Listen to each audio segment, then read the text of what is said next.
We're not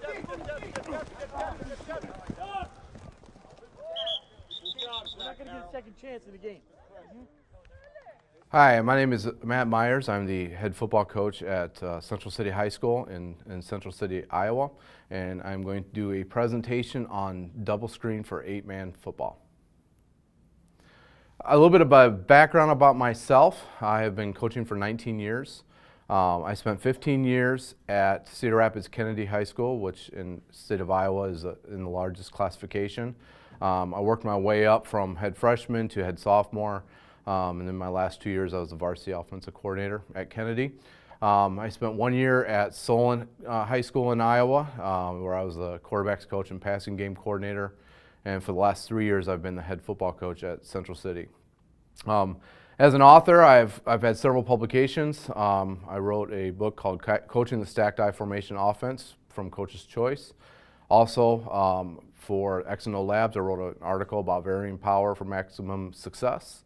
And for Gridiron Strategies, I wrote an article using shifts and motions in the punt game. A little bit of background of Central City. Central City really has no good sports tradition, in football especially. They've had 4 winning seasons in their entire history, 1 playoff appearance in their history, and that was in 2008, the first year they were 8-man. From 2011 to 2014, they won 1 game each year against a team that had just started a football program, and they no longer have a football program. So they only played for about 6 years. They had no weight program. In fact, it was been told to me that they were kind of encouraged to not really go into the weight room because they didn't need it. They had extreme lack of fundamentals. When I first started, they didn't know how to receive a snap, take a handoff, etc. They had poor grades, poor practice attendance, and a lot of guys, if they were at practice, had little injuries that felt that they could just sit out. Overall, it was a losing culture, and so in my 3 years, we have not had the miracle season yet, but we're making great gains, and you'll see in the video clips how much more athletic we have gotten. Why double screen? We needed a play that we could get the ball out fast to one of our athletes. We needed to be able to slow down blitzing teams. We faced a few teams that really want to blitz a lot, and we felt like we needed a really good screen. Double screen movement causes the defense to defend the entire width of the field. For example, especially an 8-man with only 8 defenders, you can divide those guys up in half really fast with the double screen. So it creates a lot more opportunities for explosive plays. And then our main receiver was a state track qualifier as a sophomore. And you'll see on some of the clips that he's got some pretty good speed. The results was we averaged almost 12 yards per play this year with 4 touchdowns.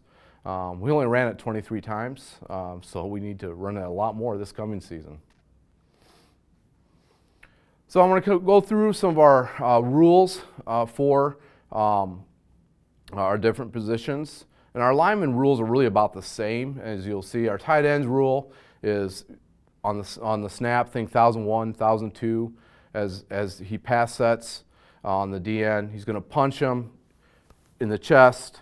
He's going to drop his shoulder and go and kind of force him upfield away from our quarterback. And then, so on the punch, again, quick strike on the chest, dropping that shoulder, allows hands to slide off, give them the soft shoulder to think they won the battle, and then go. It's going to release behind the rushing defender. It's really important, and this is a huge coaching point that I learned, was that linemen on screens have to stay flat. And we had a problem with the screen the year before where I didn't emphasize that coaching point enough, and we ended up it was not a good play for us. So that was a huge coaching point, that linemen must release flat.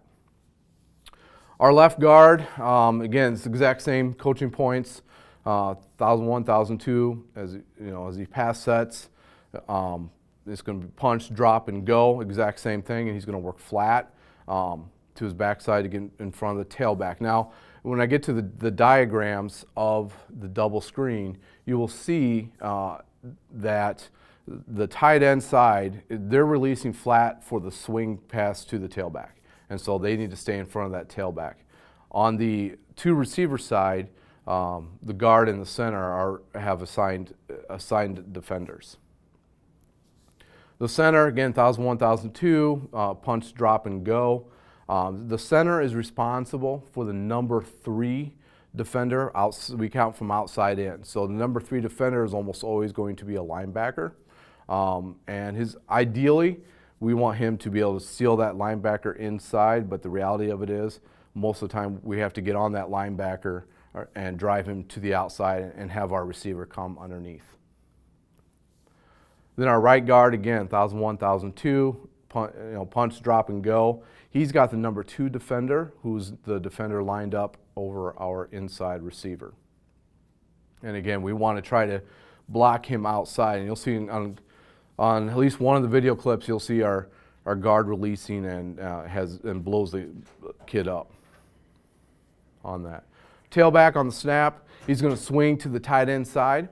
He's going to gain depth as he widens. He's going to look for the ball immediately on his outside shoulder. Once he catches the ball, he's going to find his blockers and read their blocks, getting upfield. Quarterback is going to catch the snap. The most important thing we always tell him, you've got to catch the snap first. His eyes, we read the middle linebacker. I know a lot of 11-man teams on double screen will read a D-end. We just felt because of the nature of 8-man that reading a middle linebacker made more sense. So he's going to throw opposite his movement. If he throws a swing, he's got to make a sharp throw to the tailback's upfield number. And so we really work that in practice a lot. And if he throws the rocket screen, which is the screen on the 2 receiver side, again, sharp throw to the W's upfield shoulder. And then our W receiver, he's our outside most receiver who is going to catch the rocket part of the screen. He's going to take 2 steps upfield, then retrace the steps back inside. He's going to run about 85% behind the line of scrimmage. He's going to catch the ball on the run, about 5 to 6 yards from the guard, and then ducks inside the guard's block and gets back outside and away from pursuit. And you'll see on some of the clips, our W receiver catches it, and he doesn't get back outside. He tries to keep going inside, and it didn't really work out as well for him for that. Our Z receiver, he's going to attack the defender over him and as he keeps his eyes on the number 1 defender who's over our W. And as soon as he starts coming forward to take away our screen, he's going to attack his near number. Sometimes we miss that block and we get stuck, for a no gain. But when we do get that block, we usually get a pretty good gain out of it.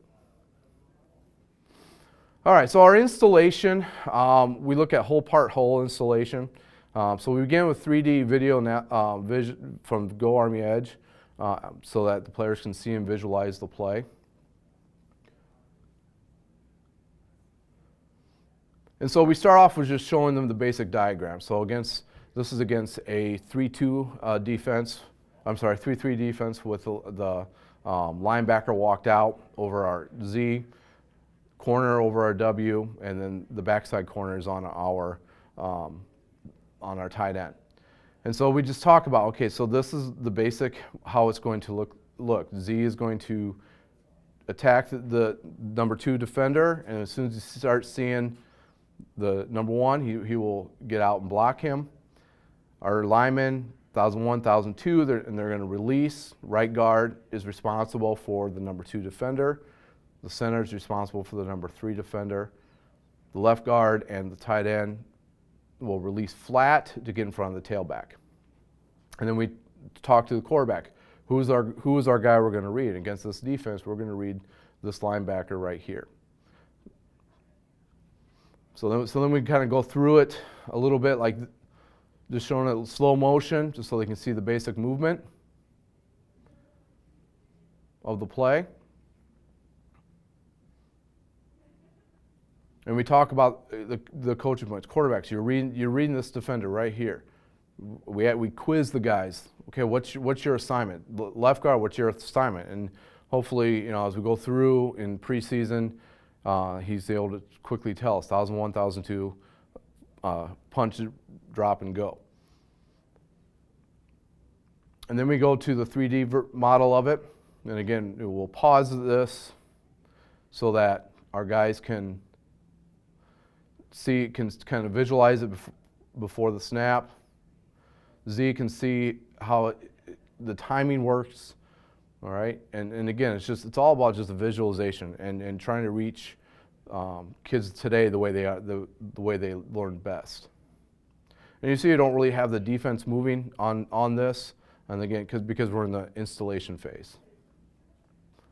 So then we move on out to the field, and so the way we set this up, and we can start in the state of Iowa. We can start June 1st with our working with kids with a football and cones, so and basic equipment. So then what we do is we set a play strip up, and then we set up our cones. We have a cone and usually have different colors, but a cone is set up 10 yards outside of where our tight end will be. And then we set up a tunnel of cones for our Z to run, and then another cone where the Z should be catching the ball. And so if we set that up, we talk about it again. Just remember looking at the Go to Army Edge, 3D. This is what it should look like. And we don't have a defense out there right now when in this phase of the installation. But that's how we set it up.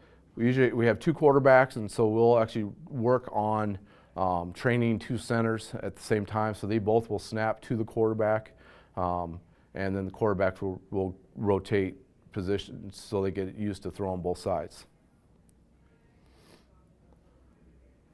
So we have this video that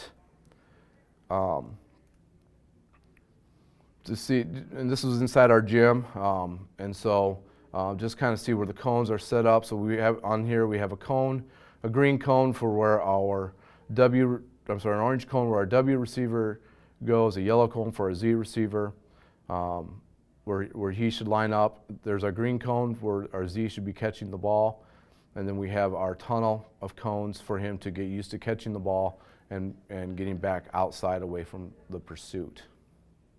All right, so then our outside receiver needs to work on coming back to the ball, catches it and sprint through the tunnel. The inside receiver takes 3 steps and attacks the ghost defender. So again, we don't have a defender out here right now.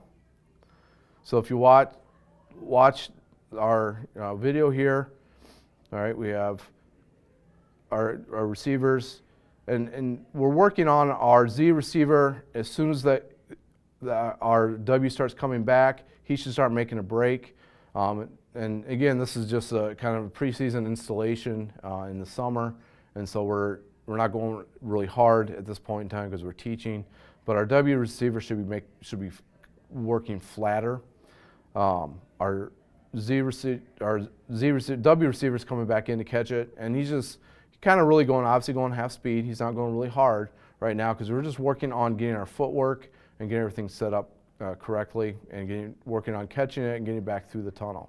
One of the issues we had last summer was guys catching it. Coming back to the ball was a hard thing for a lot of guys to learn how to catch it. But once they got it figured out, then it worked out pretty well. In this particular video, then I'm showing the linemen. All right, and this particular day, we only had 5 kids show up. We had a couple kids playing out of position. So, but as I showed in the diagram, we'll have 2 guys snapping the ball. We'll have 2 quarterbacks, and a kid who's actually a quarterback, not our big lineman here. But the next thing we do to work on just the timing is we have our linemen take their punch, drop, and go, and then they only take 2 steps because we don't want them getting in the way of the outside tunnel screen going right now. So 1,001, 1,002, they should take 2 steps as the receivers are doing their thing outside. All right, and so then our next part of the installation, we'll have another quarterback, tailback, and guard, and tight end. They'll work the other side. So this would be showing as if we had a full team, 1,001, 1,002. There's 2 steps, and just work the swing route. And you saw the cones out there.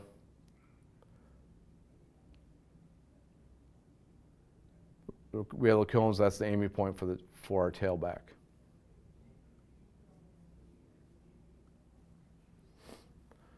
All right, then we allow, so once we get comfortable with that, with the lineman taking 2 steps and just getting comfortable with the timing of the throw, then we allow the lineman to get to their ghost targets.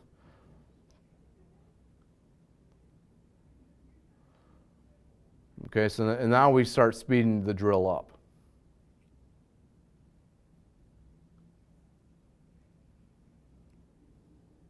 And there it goes. So they get a feel of where the linemen get a feel of where they should be, and the receivers get a feel of what it looks like to have the linemen coming at them and being to the spot where they need to be, and the linemen need to be in the spot so they don't run into each other.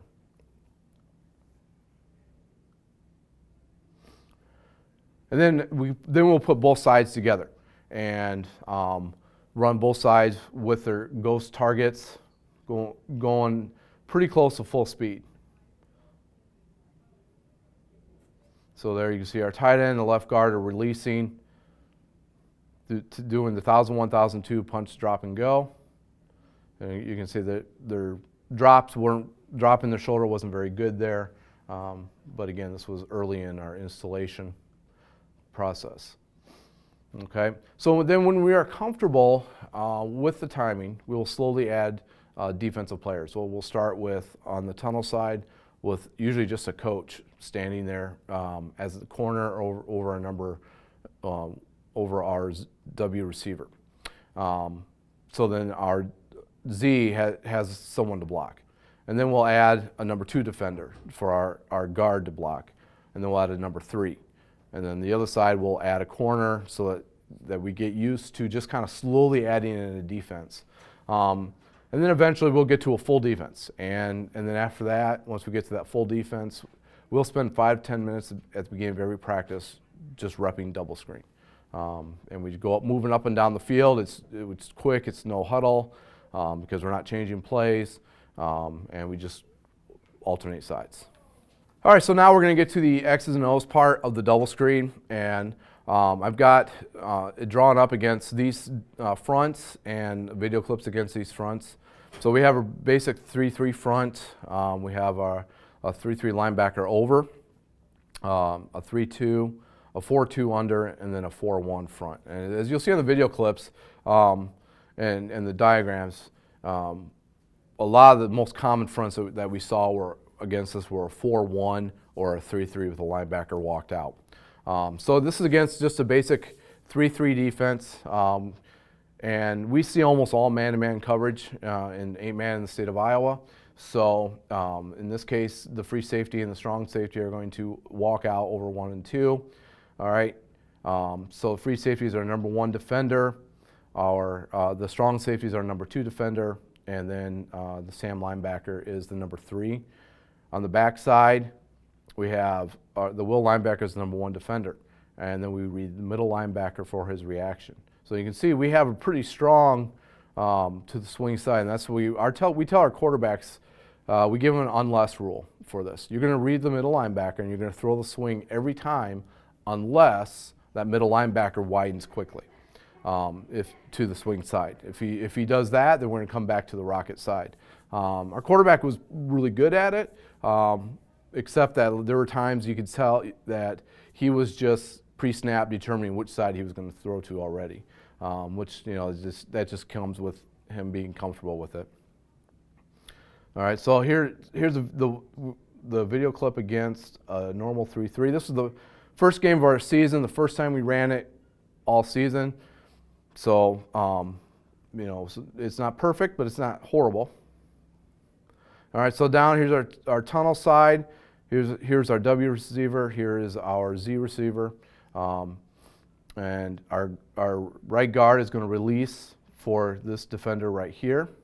Left guard, our center is going to release for this middle linebacker. Quarterback is going to read this linebacker, and he does a pretty good job reading this guy.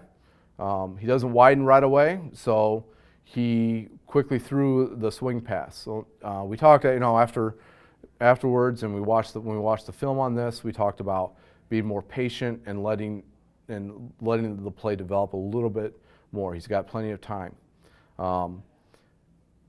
And so this was kind of a big third down. The timing was off on the play because, again, just like anything, you've got to really rep it to get the timing down. We almost pick up the first down. Their nose guard did a heck of a job sprinting and making a play, preventing the first down on this. So watch the front side here. You can see, he made the correct read, and that's why I told him, because after the game we're watching the film, and he's like, "Oh, I should have thrown the tunnel." I said, "No, we tell you to throw the swing every time unless he widens quickly." He didn't. You made the right read. Just let the play develop a little bit more. Okay, so that is against a normal 3-3 defense. The next defense then is going to be a 3-3 with the linebacker walked out. And this kind of defense, an 8-man, the Sam linebacker walks out over number 2, and the corner stays on the backside over the tight end. And so I have it drawn up going to the left because we ran it both left and the right. And it doesn't change for anybody. Left guard has to know now he's got the number 2 defender. Center still has the number 3 defender. The right guard and the tight end still release flat to get in front of the swing of the tight end. Now we're going to read, in this case, we're going to read the will linebacker for our throw. So this was, we ran it first game 1, that one time. We didn't run it again until game 4. We just felt as coaches that we weren't quite ready for it yet. So this is the first time we ran it in game 4. So second time all year. So you can see it's a 3-3, and they, with the linebacker walked out. So we're reading this guy. He widens quickly. The quarterback makes the right read. We get our guard and our center to release flat and get to where they need to be. We got a great kick-out block on the number 1 defender right here. Watch number 12. We get everything sealed, and now there's our track guy. Unfortunately, on this, the ref threw a flag, said our center clipped the defender, but when you watch the film, our center engaged with him in the front, and the kid spun. But he made the call. But that gave us a ton of confidence in the play, not just us, but also gave the kids a ton of confidence that the play that we've been repping since the 1st of June is indeed a play that's going to work for us. So later on that same game, again, with the linebacker walked out, 3-3 linebacker out. Now we're going to run to the left, and we get a first down. Now some coaching points here. Our left guard doesn't do a good job of dropping his shoulder and getting out 1,001, 1,002, and he, quite honestly on this play, and we talked about it, his effort was not very good, and he knows that. Our center gets out, and just the nature of the play, he isn't able to get to the middle linebacker.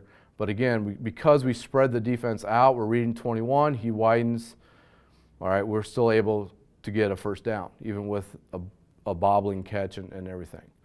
All right, but just the nature of the play itself spreads that defense out, and so you don't have to execute it perfectly to get a good play out of it.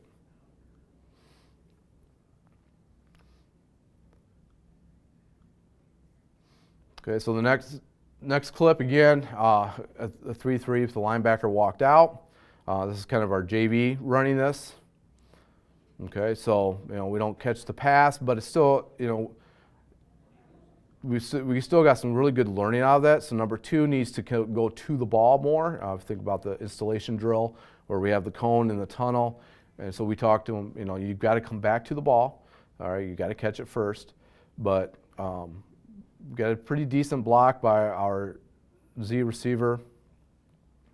We have our center. He gets the number 3 defender sealed.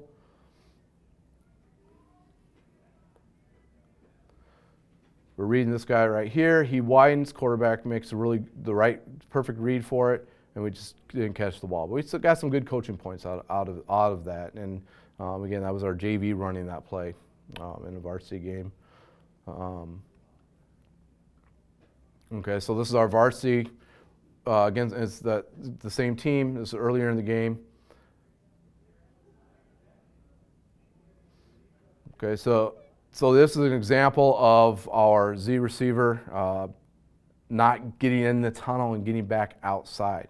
And he probably would have had a touchdown had he done that. Instead, he thinks he can use his track speed to go all the way across the field. But you could see that there was a really nice crease that was developed right there.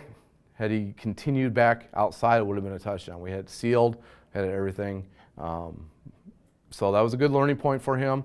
And so we still get a decent play because, again, it's one of those plays where you don't have to execute it perfectly for it to be a good play for you.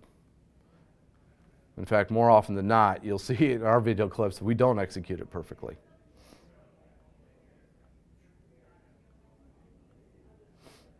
All right, so this is again, a linebacker walked out. We're reading this defender here. He hesitates. All right, so the quarterback makes the correct read. Unfortunately, our tailback dropped it. But you can see we're getting out there.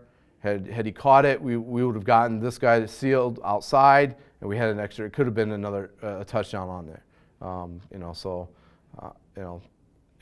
He's a young guy that's going to be a junior this coming year. So he's got a couple years, and so it was a mistake that he made, but he'll get a lot better at it. And one thing you'll notice that I mentioned earlier the drops as we were putting this in, we had some drops, and that's part of the learning process. But by the end of the season, these are all pretty early games that I'm showing. By the end of the season, we were pretty efficient at catching the ball on this. Because I believe this is another drop. Okay, so just kind of just the timing of it, it's tough. Again, 56 needs to do a better job of getting out. He's not going very hard. He learned his lesson from this particular game about having to go as hard as you can on it. And unfortunately that we dropped the ball. We still could have gotten a big play had we caught it. All right, so this is a double screen against a 3-2 defense. So we have a strong corner and the free safety walked over our Z. All right, and then the weak corner. So it's very similar to a 3-3. The difference is that there's 3 defensive backs. So instead of a linebacker, still going to read the backside linebacker here. Everything else remains the same.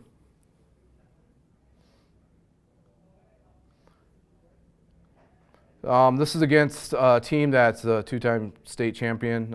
Last 2 years they've won the state championship. It was set up pretty well. 22 needs to come back to the ball more. Instead, by the time he kind of hesitates, their pursuit is there, but we still get 3-4 yards out of it, which is not bad. But you can see, but he doesn't, by not waiting, that allows that pursuit, or by waiting. He needs to keep coming back to the ball to catch it and get upfield. Quarterback should be reading this guy. He widens just like he does, so the quarterback made a really good read on it. Okay, so so that again, just it's those little things that we are not perfect at, but the play still works really well for us. In this example, all right, again a 3-2. Now we get a second and long, and we get to pick up the first down on it.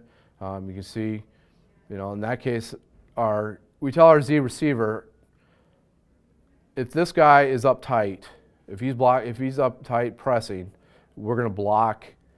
He's going to block this guy. We're going to let the number one defender go, because we're saying if he's up tight, our guard's not going to get out to him. So our Z did a perfect job here. He recognized it. he stayed on his block.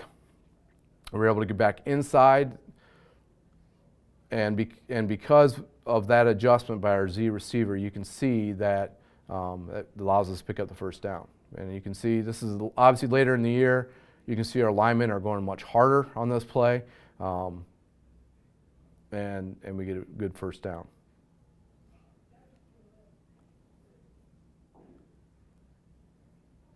All right, against an over or under front, a 4-2.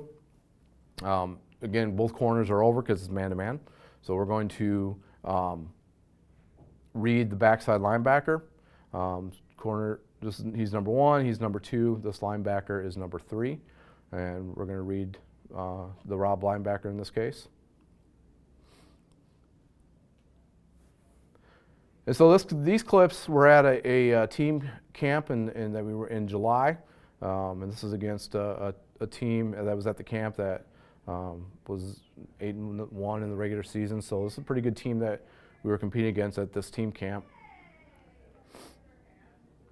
And so this is that 4-2. All right, we're going to read this guy right here. And again, this is in July, so we're still learning the timing of it.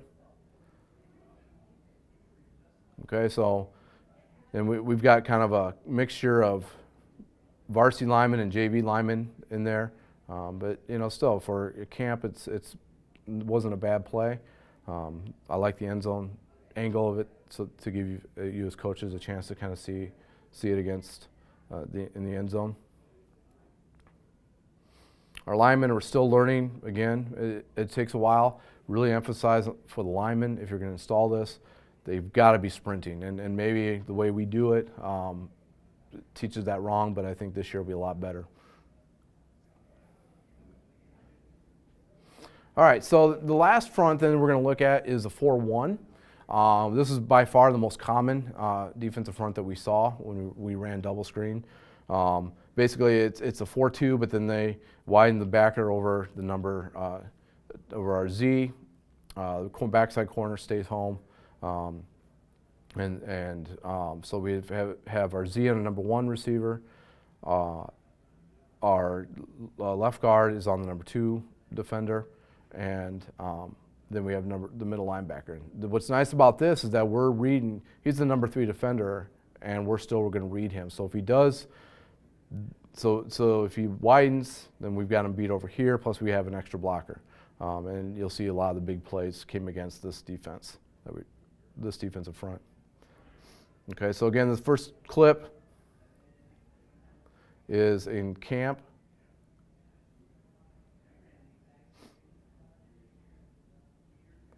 So we have a 4-1 look. There's a linebacker walked out. Here's a backside corner. Again, we have a kind of a mixture of varsity and JV linemen in right now. All right, so we're going to read this guy's reaction. All right, and quarterback, again, it's early in camp. But I'm really showing it because, I want everyone to see that we're not perfect at running it, but also the common errors that can happen early on. Quarterback forgot he was reading this guy, and so by the time he came back, he had to make it a play on his own. But on the tunnel side, we've got it pretty well blocked, except for 61's a freshman this year, so he was learning how to do his punch, drop, and go. Okay, our next video clip. Okay. This particular team that we were playing, they were 8-1 in the regular season. They lost in the quarterfinals. They finished 10-2, so they were a really, really good team, really well coached, and we had a lot of success running our double screen against them. So we're reading this linebacker here. They have the other linebacker walked out with the corner. So quarterback does a great job of reading that linebacker. He widens. You can see how much more confident our guys were with this play. This is later in the year. And again, our Z receiver or W receiver needs to come in closer and come into the ball more to catch it. And instead, but we get a big 1st and goal because of it. He does a really nice job of catching it and then following our W's block. I'm sorry, our Z's block. So it makes a nice cut. All right, and we get 1st and goal because of it.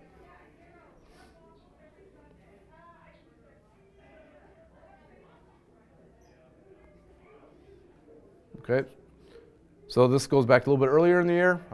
Again, a 4-1. We're going to read number 21 here. Okay, he kind of waits.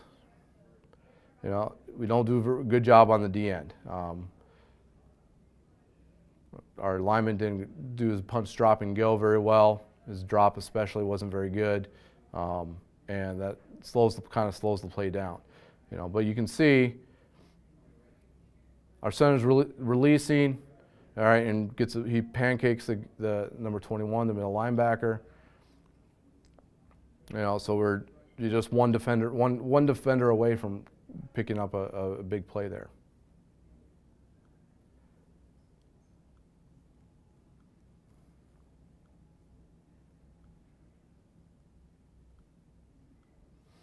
All right, this next play, this is perfectly executed. And you'll see this.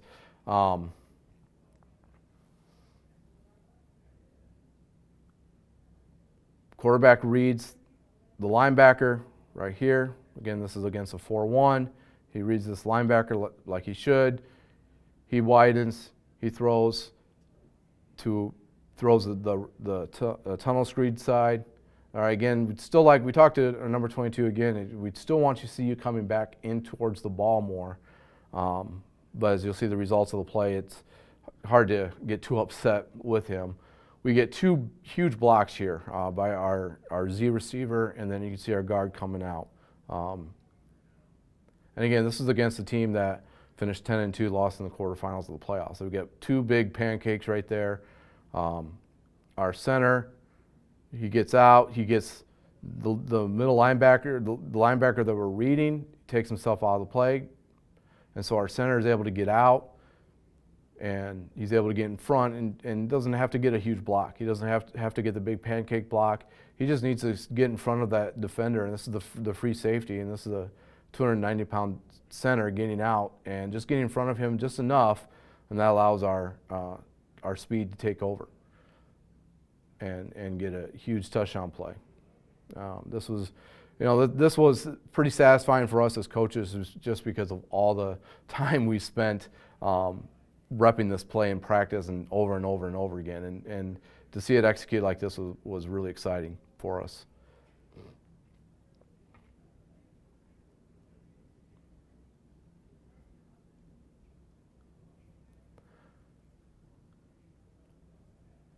So then against another team, again you see a 4-1 look.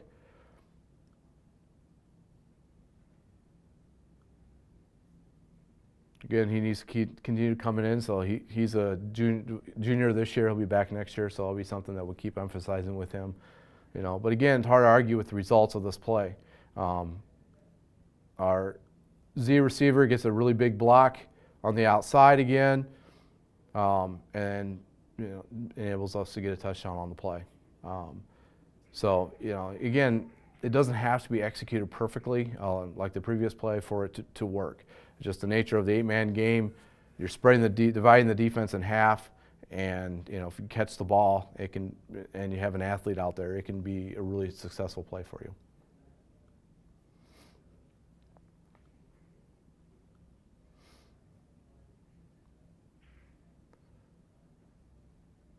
Okay, still these are all against a 4-1 look. Linebacker widens, quarterback throws it.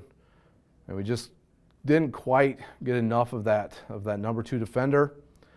He slows down enough, otherwise we probably would have had a touchdown on here. But still, big play.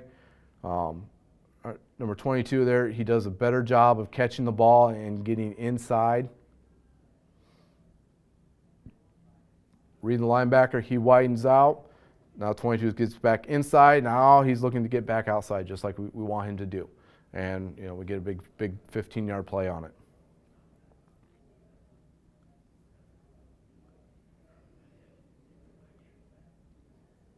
This next play is an example when we don't get the block out here. Again, we talked about earlier, if this guy is pressing, that we should be blocking him instead, and we kind of come off that and miss the block. Still pick up a yard, but we should just go ahead and block this guy right here, and then our W receiver should be coming inside more. And had that happened, we would have had a huge, probably would have had a touchdown on it.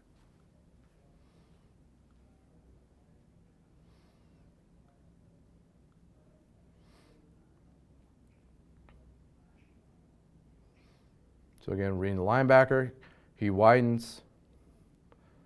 Okay, so now now he does what he's supposed to do, and then that corner came up really hard and made a nice play.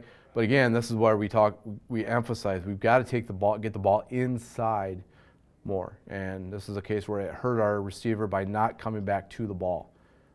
We had a seam developing. Had he come back inside here, we had a seam right there. Had he kept coming back in, and he didn't do that, and so we only got a yard or two.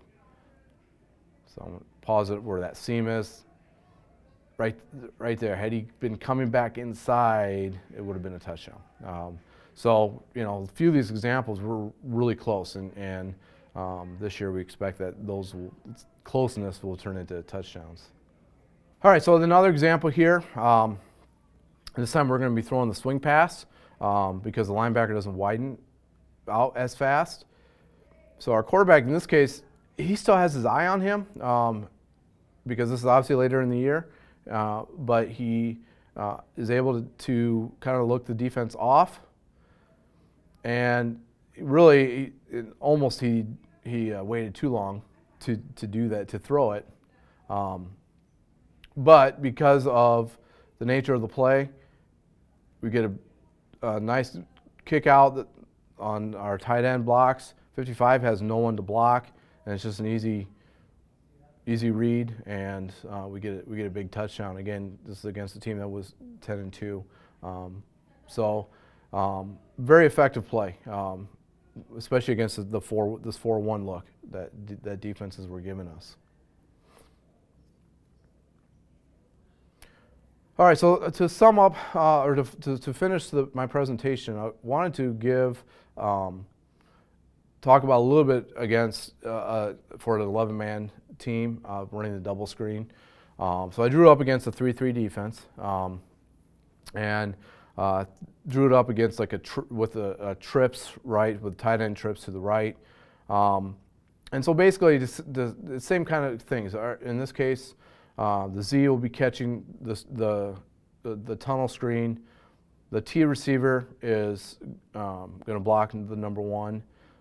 Tight end's got number 2. The tackle has number 3. And then the nice thing about 11-man is you've got those extra guys, and so your guard here has what we would call the kill shot, where he loops around. He's looking for any defensive line pursuit. And then on the swing side, the left tackle, left guard, and the center, all released for the swing pass. And then the X receiver would crack on the free safety, and then read the middle linebacker.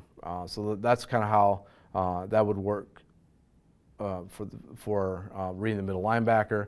I know 11-man, a lot of teams will read the D-ends because probably most 11-man teams face some pretty good D-ends.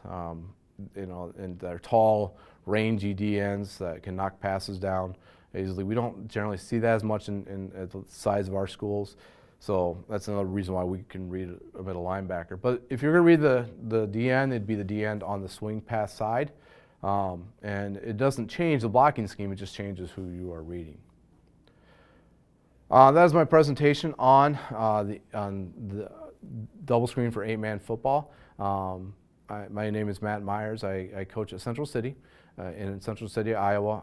I would love to hear from you if you have questions or if you have any ideas that you want me to help you with, or if you have ways to help me to improve our execution of the double screen. Thank you for your time.